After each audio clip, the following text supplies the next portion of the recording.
Another thing, let's look at some of the what's called a diphthong. They are combination letters, like EI. All right, when you see this letter, it's pronounced I. It's this combination here. You look at the second letter in the combination and you pronounce it like English.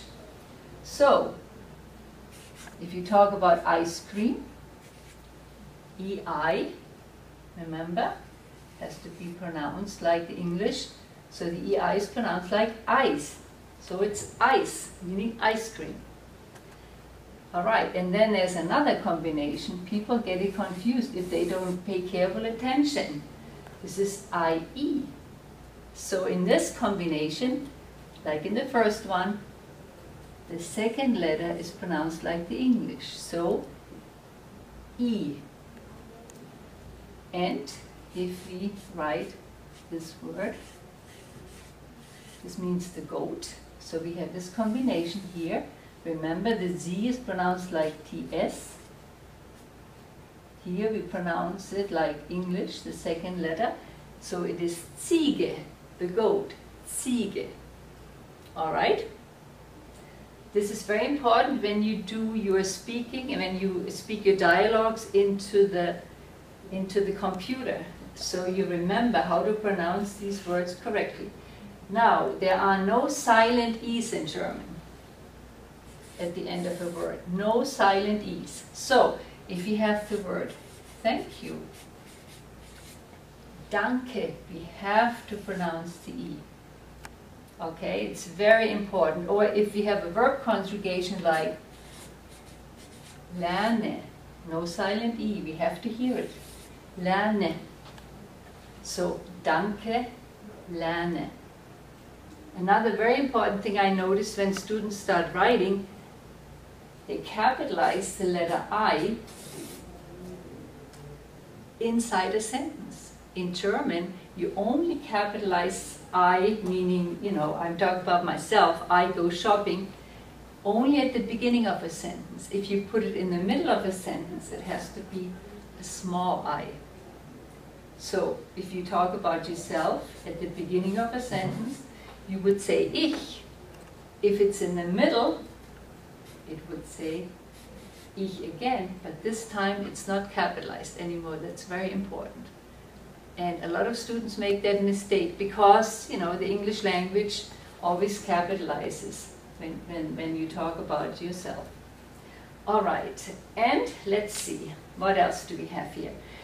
Another one, another combination would be AU. It's pronounced like au. Let's look at the word house, for example. House. AU, au. And then we have the combination EU. For example, if you talk about today, the word today, heute. So EU is pronounced like oi, heute, which means today. These are some of the words in your dialogues and in your vocabulary.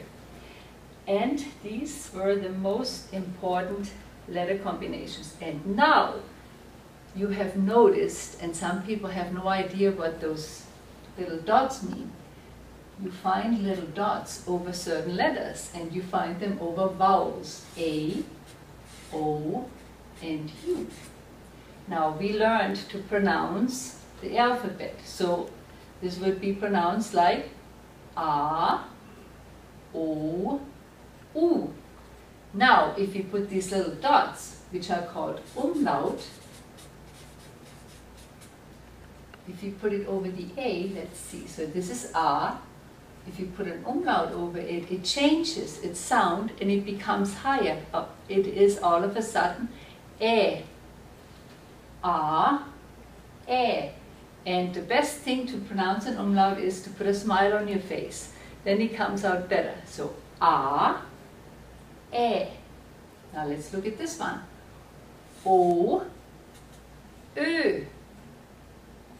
O, Ö. Again, put a smile on your face and try to kiss somebody. It works well all the time.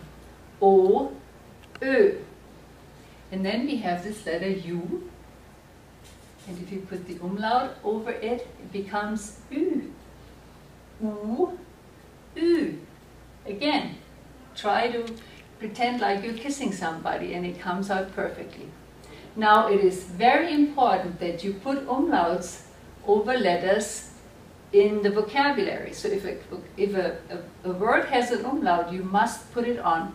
And later on in the more advanced chapters, if you neglect to put umlauts on, then your whole grammatical sentences will be incorrect. Okay?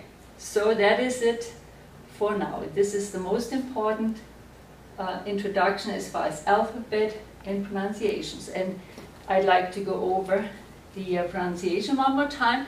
So let's do the alphabet again. A, B, C, D, E, F, G, H, I, J, K, L, M, N, O, P, Q, R, S, T, U, V, W, X, Y, Z. That's the alphabet. Now, you have seen this letter combination, I'm sure. What is that? That's a German car, right? And in English we call it VW. But in German we would pronounce it. Let's hear it. VW. All right, how about this one? That's also a German car. How do you pronounce it? Can you sound it out? All right. BMW. Excellent. That's it for this part of the lesson.